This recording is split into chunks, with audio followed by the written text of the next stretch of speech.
Japan का Tokyo शहर आजकल ईमानदारी में सारी दुनिया में आगे है और जापानी अक़वाम आलम में नंबर 1 कैसे हैं। ये 10 हकायक आपको ये वजह बताएंगे। ये हकायक तो हैं बिल्कुल नॉर्मल से और कोई भी इस पे अमल करके अपने और अपने बच्चों की इस्लाह कर सकता है। तमाम दोस्तों से अपील है, वीडियो आखिर तक जरूर देखिएगा। नंबर 1, जापान में पहली जमात से लेकर तीसरी जमात तक बच्चों को एक ऐसा सब्जेक्ट भी पढ़ाते हैं जिसमें उन्हें रोजमर्रा के मामलात और लोगों के साथ बर्ताव की अखलाकियात के बारे में समझाया और बताया जाता है, जिससे बच्चों में बचपन से ही अखलाकियात के बारे में समझने और जानने की जुस्तजू पैदा होती है। नंबर 2, जापान में पहली जमात से लेकर तीसरी तक बच्चों को फेल करने का कोई तसव्वुर नहीं है, क्योंकि इन छोटे बच्चों की तालीम का मकसद उनकी तरबियत और उनकी शख्सियत की तामीर होती है, न कि उनको तलकीन करना और रिवायती तालीम देना या फिर रट्टे मरवाना। नंबर 3, अगरचे जापानी दुनिया की अमीर तरीन कौमों में शुमार होते हैं, मगर उनके घर में काम काज के लिए नौकर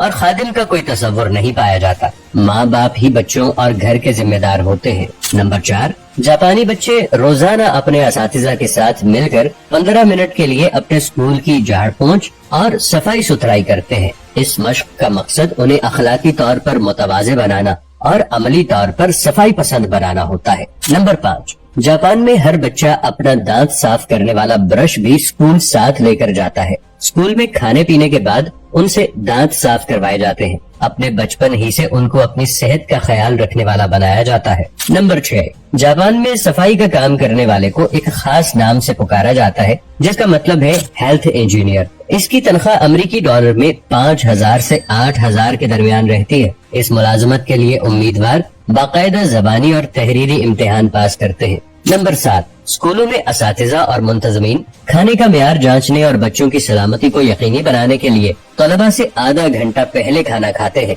क्योंकि वो समझते हैं कि यही बच्चे ही जापान का मुस्तकबिल हैं और इनकी हिफाजत का यकीनी बनाया जाना कितना अहम है। नंबर 8, जापान में अगर आप किसी की खुली दावत या बुफे डिनर पर चले जाएं, वहाँ भी यही देखेंगे कि लोग अपनी प्लेटों में जरूरत के मुताबिक ही खाना डालते हैं। प्लेटों में खाना बचा छोड़ना जापानियों की आदत नहीं है, जबकि हमारे यहाँ अल अमान अल हफीज। नंबर 9, जापान में गाड़ियों, रेस्टोरेंट्स और बंद मकामात पर मोबाइल इस्तेमाल नहीं किया जाता। जापान में साइलेंट मोड पर लगे मोबाइल को एक खास नाम दिया जाता है, जिसका मतलब है कि फोन अखलाक पर लगा हुआ है। नंबर 10, जापान में साल भर गाड़ियों की औसत ताखीर 7 सेकंड तक होती है। जापानी वक्त के कदरदान लोग हैं और मिनट्स और सेकंड्स की भी कीमत जानते हैं, लेकिन यहाँ पे एक बहुत जरूरी बात है, वो ये कि जापानी अमीर नहीं है। दुनिया के 100 अमीर लोगों में से एक भी जापानी नहीं है, क्योंकि इनकी जिंदगी बहुत सिंपल है। और इसी से अंदाजा लगा लीजिए कि टेलीफोन साइलेंट मोड, जिसको जापान में मैनर मोड कहते हैं,